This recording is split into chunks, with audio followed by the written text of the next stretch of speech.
Hello students, welcome to maths and more. आज मैं class 10th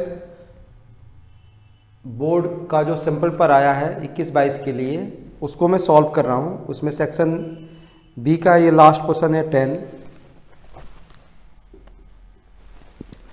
height and distance के दोनों इसमें दिए हुए हैं क्वेश्चन, ये और करके है, ऑप्शन है इसमें।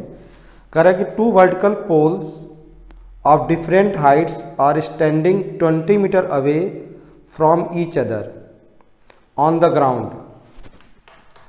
2 वर्टिकल पोल है यहाँ पे, इसके बीच की डिस्टेंस है 20 मीटर। 2 पोल ऐसे बना लो, एक छोटा एक बड़ा, ठीक है।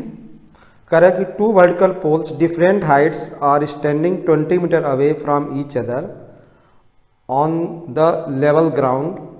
The angle of elevation of the top of the first pole from the foot of the second pole is 60 degree and angle of elevation of the top of the second pole from the foot of the first pole is 30 degree। देखो इसमें अब main चीज़ क्या होता है कि इसके top से इसके फुट पे एक एंगल बन रहा है और इसके टॉप से इसके फुट पे एक एंगल बन रहा है।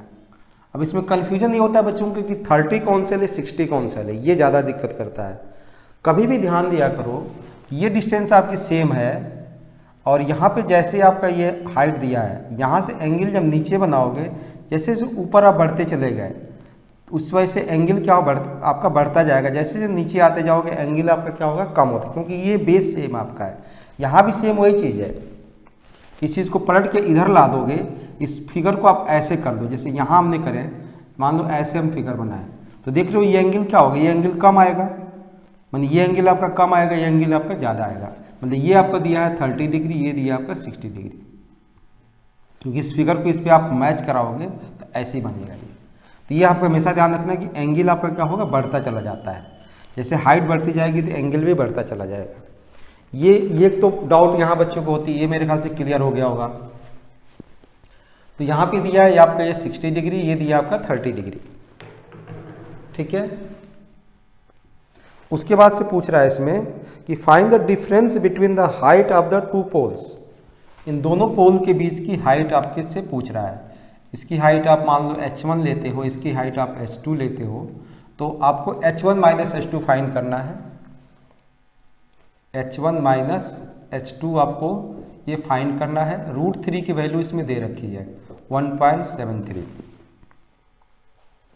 अब देखो इसको सॉल्व कैसे करेंगे, बहुत इजी है क्वेश्चन ये। अब ये आपको दिया हुआ है, इसमें ये 20 मीटर ऑलरेडी आपको दे रखा है, तो इसमें नेमिंग कर सकते हो आप। यहाँ पे ए ले लिया, यहाँ बी ले लिया, यहाँ सी ले लिया, यहाँ डी ले लिया। तो पहले आप बी सी डी, ये दोनों राइट एंगल बनेंगे यहाँ पे। तो in triangle B C D, B C D में अब देखो आपको ये निकालना है h1, तो ये क्या लोगे, ये आपका आएगा tan 60 डिग्री इक्वल टू आएगा आपका h1 अपान 20। ये आपका 20 दिया है, ये आपका परपेंडिकुलर है, ये आपका बेस है। तो ये tan 60 की वैल्यू होती है √3 की वैल्यू आ गई h1 अपान 20। तो क्रॉस करोगे तो h1 इक्वल टू हो गया 20√3। इसको आप ऐसे ही रहने दो, अभी बाद में हम वैल्यू पुट करेंगे। ये 1 हो गया। अब फिर इस ट्रायंगल मिलेंगे ए बी सी में, in right triangle A B C में लोगे आप, तो ये देख लो tan क्या बनेगा 30, tan 30 डिग्री इक्वल टू होगा परपेंडिकुलर बाई बेस, ये आपका है h2 अपान आएगा 20। तो यहाँ से ये इसकी वैल्यू पुट करोगे 1/√3 equal to h2 by 20। Cross करोगे यहाँ से, यहाँ मैं कर देता हूँ, दिया जाएगा √3 h2 इक्वल टू हो गया 20। तो h2 की वैल्यू आ जाएगी यहाँ पे 20/√3। अब आपको क्या निकालना है, ये 2 हो गया इक्वेशन मान लो। h1 माइनस h2 निकालना है आपको। डिफरेंस पूछा है, क्या पूछा है, डिफरेंस ऑफ द पोल। यहाँ पे हम लेट कर लेंगे, यहाँ पे आप यहाँ पहले लेट करना, let heights of poles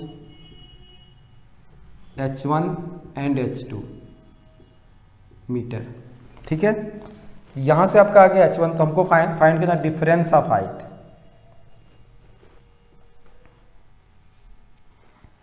Heights h1 minus h2 equal to आएगा h1 माइनस h2। h1 कितना है, h1 की वैल्यू आई 20√3 माइनस आया ये 20/√3। इसका यहाँ मल्टीप्लाई होगा तो कितना हुआ 20 इंटू 3, तो 20 इंटू 3 कितना हुआ 60, माइनस यहाँ से आएगा 20/√3, तो ये आ गया 40/√3। √3 से रेशनलाइज कर लो तो ये आ जाएगा यहाँ पे 40√3 अपॉन आ गया 3। अब ये आ गया 40 इंटू √3, √3 की वैल्यू कितनी है 1.73 अपॉन आ गया 3। इसको मल्टीप्लाई करोगे तो एक जीरो आ गया आपका ऐसे ही। 4 से मल्टीप्लाई करो, 4 3 जा 12, 1 4 7 जा 28 और 1 29, 2 4 1 जा 4 2 6 अपॉन आएगा यहाँ से 3। इसको डिवाइड करो, 3 2 जा 6, ये पॉइंट भी लगेगा यहाँ पे 2 प्लेस पे, 3 2 जा 6, 3 3 जा 9 आ गया ये 23, और यहाँ से आप करोगे 2 से तो 2 में तो जाएगा नहीं, दो डिजिट लेना पड़ेगा, तो 0 और ये 3 6 जा 18, ये इतना क्या आएगा मीटर आएगा। जो डिफरेंस आएगा 23.06 मीटर, यही आपका क्या था, इसका फाइनल आंसर था। अब इसमें एक और दिया है वो क्वेश्चन, इसको यदि नहीं दिखाई दे रहा है,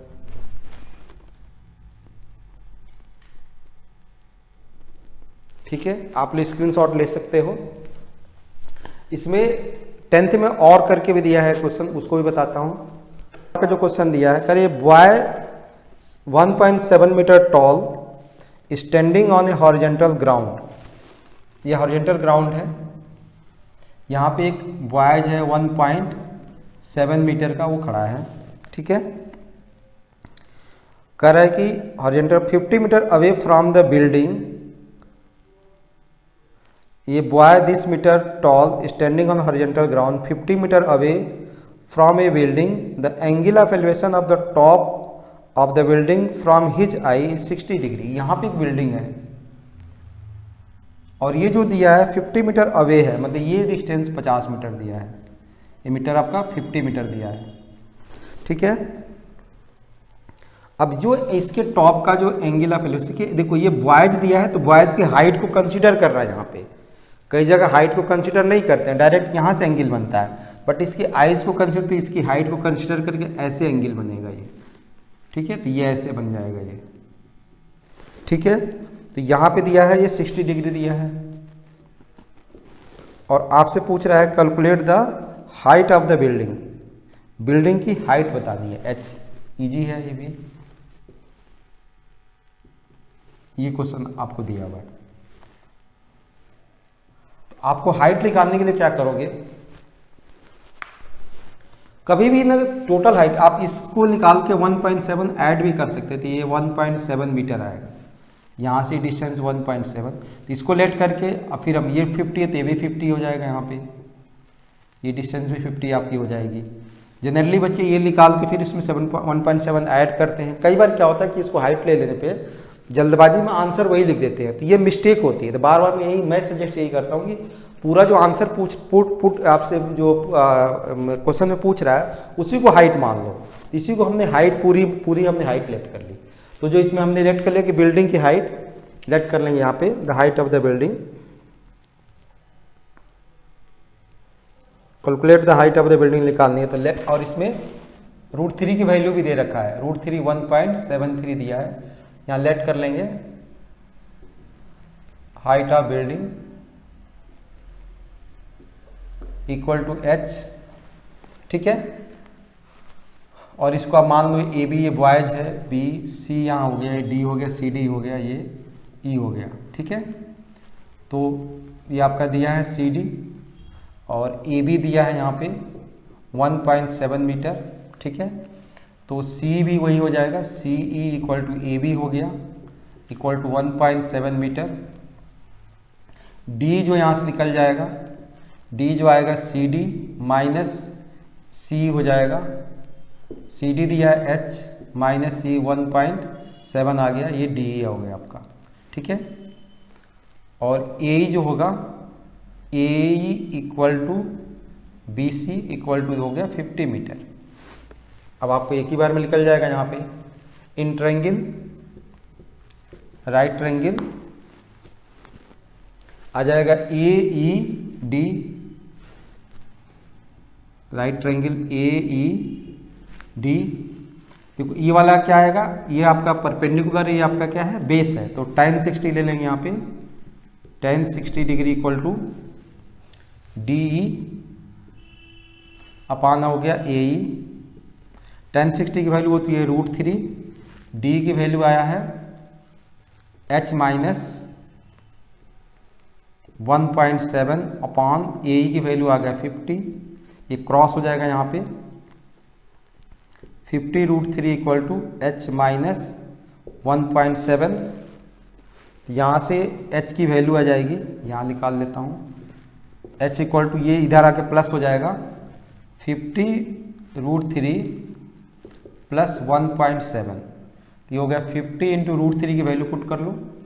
√3 की वैल्यू ये दिया 1.73 प्लस 1.7, एक जीरो आ जाएगा, 5 से इंटू करोगे 5 3 जा 15, 1 5 7 जा 35 प्लस 1 36, 3 5 1 जा 5 3 8। यहाँ पे आपका लगेगा ये 86.5 और प्लस हो गया 1.73, सॉरी 1.7 मीटर दिया है, डायरेक्ट 1.7 दिया है, तो इसको जोड़ लो यहाँ पे। तो ये 1 तो यहाँ जुड़ गया, 7 और ये 0 आ गया, 7 और 5 12, 1 1 1 2 और 6 8, 88.2 मीटर जो होगी वो क्या होगी, बिल्डिंग की हाइट होगी। ये जो आपसे पूछ रहा था इसमें 88.2 मीटर क्या होगी, बिल्डिंग की हाइट होगी। अब सेक्शन सी इसमें शुरू हो रहा है। सेक्शन सी में हम 11th क्वेश्चन देख रहे हैं।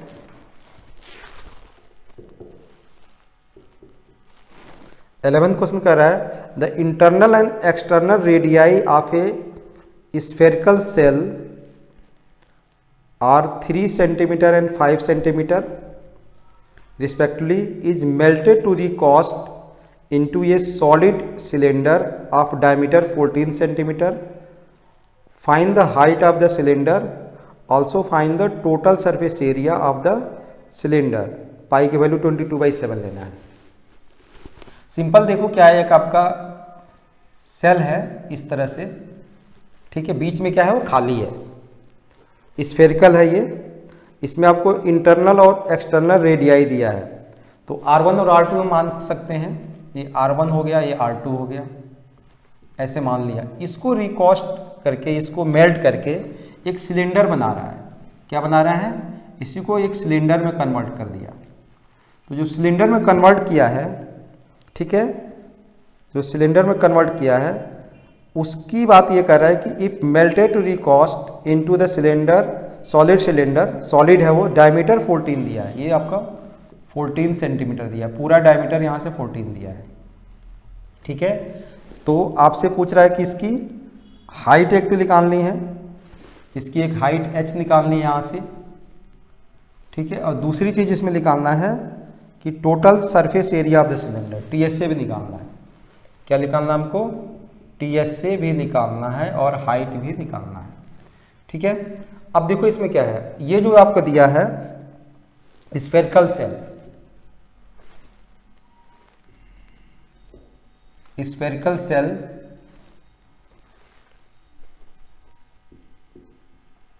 इसमें जो स्फेरिकल सेल में R1 मान लेंगे, R1 दिया आपका, रेडियाई दिया। ये आपको क्वेश्चन पढ़ते हुए ध्यान देना होता है कि रेडियस दिया है कि डायमीटर दिया है, इसमें ज़्यादा बच्चे कंफ्यूज होते हैं।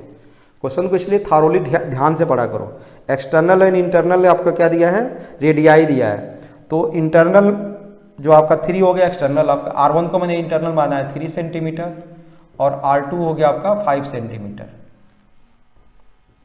ठीक है। और जो सिलेंडर का दिया है, सिलेंडर का जो दिया है इसमें आपका डायमीटर दिया है, डायमीटर दिया है 14 सेंटीमीटर, तो रेडियस हमने ले लिया 7 सेंटीमीटर हो गया, और हाइट आपको H ये निकालना है, ठीक है। तो दोनों का जो देखो किसी भी चीज़ को मेल्ट करते हैं, जब इसको मेल्ट करके ये बनाया तो दोनों का जो वॉल्यूम होगा वो क्या होगा, सेम आएगा, दोनों का वॉल्यूम सेम होगा। तो हम क्या लिखेंगे यहाँ पे, volume of cylinder equal to volume of spherical shell. तो इसका वॉल्यूम ऑफ सिलेंडर क्या होगा, pi r square h equal to इसका जो आएगा 4/3 पाई, देखो ये बाहर वाले वॉल्यूम में से अंदर का वॉल्यूम इसमें माइनस हो जाएगा, तो 4/3 पाई R2 cube minus R1 cube. बाहर का वॉल्यूम R2 है तो R2 क्यूब 4/3 पाई R2 क्यूब माइनस 4/3 पाई R1 क्यूब। तो ये डायरेक्ट आप लिख सकते हो। देखो पाई से पाई तो यहाँ कट गया, R की वैल्यू यहाँ पे कितना है 7, तो 7 × 7 × H इक्वल टू 4/3। ये जो बनेगा यहाँ पे R2 कितना है 5 का क्यूब माइनस 3 का क्यूब। इसको सिंप्लीफाई कर लो, यहाँ पे 7 × 7 × H इक्वल टू 4/3। अभी आ जाएगा 5 का क्यूब होता है 125 माइनस 3 का क्यूब हो गया आपका। और चाहो तो आप इसको ऐसे कर लो, नहीं ऐसे ही करना, ये तो इसको क्यूब है तो ऐसे ही करना पड़ेगा। 125 और यहाँ से आ गया माइनस 3 का क्यूब हो गया 27। यहाँ कर लो यहाँ पे, तो यहाँ से जो H की वैल्यू आएगी, H की जो वैल्यू आएगी 4 इंटू इसमें से माइनस करो, 15 में से 7 गया 8, यहाँ बचेगा आपका 1, 11 में से 2 गया आपका, ये बचेगा 9, ये आ गया आपका 98 अपॉन, देखो यहाँ पे 3 था इंटू 7 ये भी आ जाएगा। तो ये इससे देखो किससे कटेगा, 7 से ये कट जाएगा, 7 1 जा 7, 7 4 जा 28, 7 से फिर 8 कट गया 2। अब ये नहीं कटेगा, 3 से नहीं कटेगा, तो H की वैल्यू इसमें आ जाएगी 8/3, 4 2 जा 8/3, 8/3 ये क्या दिया है सेंटीमीटर, 8/3 सेंटीमीटर। इसको चाहो तो आप उसमें भी लिख दो, सेंटीमीटर में सारा डेटा था। हाइट जो पूछ रहा था सिलेंडर का, ये सेंटीमीटर में सारा डेटा है। तो ये आपका आ जाएगा 8 को 3 से डिवाइड करो तो 3 2 जा 6, 2/3 हो गया तो 0.67, इतना आ जाएगा सेंटीमीटर। 6 आएगा तो वो हम उसको 2/3 को ना 6 समझ, जैसे आप लोग ज़्यादा दिक्कत है यहाँ देख लो, कई बच्चों को ये दिक्कत होता है। 3 2 जा 6, 2 आ गया, पॉइंट लगाओगे 0, 3 6 जा 18, फिर ये 2 आएगा, फिर 0, 3 6 जा 6 जब आता है तो उसको 6 7 में हम कन्वर्ट कर लेते हैं। ये इसकी वैल्यू आ गई, किसकी वैल्यू, ये जो आया आपका volume of the spherical shell तो था, वॉल्यूम ऑफ सिलेंडर के इक्वल था, तो इससे हाइट निकल गई। अब आपको पूछ रहा है TSA, इधर करा देता हूं, TSA of cylinder, TSA of cylinder होता है 2 पाई R H प्लस R, ये आपका डायरेक्ट फार्मूला होता है, डायरेक्ट वैल्यू इसमें पुट कर दो। 2 पाई की वैल्यू दिया है 22/7, R की वैल्यू ये 7 आपकी, H की वैल्यू यही वाला पुट कर दो 8/3 प्लस R की वैल्यू फिर 7, इस तरह जल्दी हो जाएगा। तो यहाँ से 7 से 7 कट गया, 22 × 2 44, और ये 8 प्लस 3 7 जा 21 और 8 हो जाएगा 29/3। अब 44 को 29 में मल्टीप्लाई कर दो, अपॉन 3 कर लेना। ये कैलकुलेशन आप लोग कर सकते हो, अदरवाइज मैं कर भी देता हूँ। यहाँ पे 29 को 44 से मल्टीप्लाई करना है, 4 9 जा 36, 6 3, 4 2 जा 8 और 3 11, फिर यहाँ से वही चीज़ आ जाएगी 6 1 1, 6 हो गया, 7 हो गया, ये 2 हो गया, ये 1 हो गया, यहाँ आ गया 1 2 7 6/3। इसको डिवाइड कर लो, 3 4 जा, कई बच्चों को यहाँ डिवाइड करने में भी दिक्कत होती है, 3 से डिवाइड 3 4 जा 12, ये कट गया पूरा, 7 आएगा, 3 2 जा 6, 1 6 3 5 जा 15, यहाँ से आ गया 1 तो 0.33 आता जाएगा, 425.33 आएगा, या इसको आप 425 इसको 1/3 ऐसे भी लिख सकते हो, सेंटीमीटर स्क्वायर, ये भी सेंटीमीटर स्क्वायर। यूनिट लिखना जरूरी होता है, ध्यान रखना। यही आपका क्या था, फाइनल आंसर था। मेरे ख्याल से अच्छी तरह समझ में आ गया होगा, आप कोई स्क्रीनशॉट ले सकते हो। आप लोगों को अच्छी तरह समझ में आ गया वीडियो तो इसको आप लोग लाइक कर सकते हो, कमेंट कर सकते हो और अपने फ्रेंडों में ज़्यादा से ज़्यादा शेयर कर सकते हो। आप एक्सरसाइज लिख के कमेंट में बता भी सकते हो कि कौन सा क्वेश्चन आपको करवाना है, वो भी मैं अपलोड कर दूंगा वीडियो बना के। और मैथ्स एंड मोर पे पहली बार हो तो इस चैनल को आप सब्सक्राइब कर सकते हो। Okay, all the best, thanks.